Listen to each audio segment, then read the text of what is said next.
আমি সাবেক বিএনপির একজন কর্মী হিসাবে আজকে কিছু সত্য কথা ফাঁস করে দিব। এই ফাঁস করাতে কারো ক্ষতি হোক কোনো সমস্যা নাই, আর কারো ফায়দা হোক তাও কোনো সমস্যা নেই। সেটা হচ্ছে কি, ২৪ সালে যেভাবে হোক হাসিনা যখন নির্বাচনটা করেই ফেলেছে, আমিডামি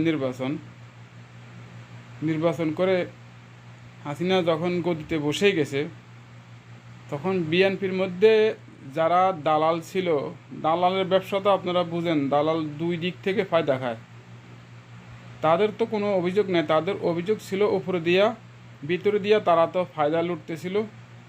আর যারা সত্যিকারের বাস্তব নির্বাচন চাইছিল, তারা কি বলছে, আল্লাহর কাছে মনে মনে বলছে, আল্লাহ কবে তুমি এই হাসিনার ক্ষমতা শেষ করবা, আর কবে বাংলাদেশে একটা সুস্থ নির্বাচন হবে, আর কবে যেন বিএনপি বাংলাদেশ সরকার গঠন করে দেশ পরিচালনা করবে।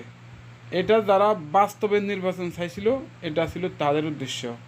আর দালালদের উদ্দেশ্য বিএনপি হইলেও সমস্যা নাই, আওয়ামী লীগ থাকলেও সমস্যা নাই, যারা বিএনপিতে দালাল আছে তাদের কথা। আচ্ছা, তো এখন এই যে যারা নির্বাচন সঠিকভাবে চাইছে, তারাও চিন্তা করছে কি, হে আল্লাহ, ২৪ সালে তো নির্বাচন হয়েছে, আর হবে ২৯ সালে। তো ২৯ সালে যেন আল্লাহ হাসিনা যেভাবে হোক যেন বিদায় হয়।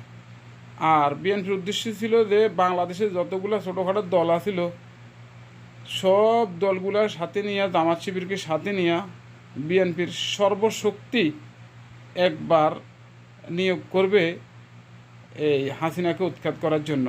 কিন্তু শুধু নিজেদের শক্তি দিয়ে যে হাসিনার উৎখাত করবে, এটা কখনো চিন্তাভাবনা, কোনো কল্পনা, কোনো কিছু ছিল না। তো যাই হোক, এখন আল্লাহর রহমত হয়েছে দেশের উপরে, আর আল্লাহর গজব পড়ছে হাসিনার উপরে। হাসিনার ধ্বংস হয়েছে, হাসিনার দেশ থেকে বিতাড়িত হয়েছে।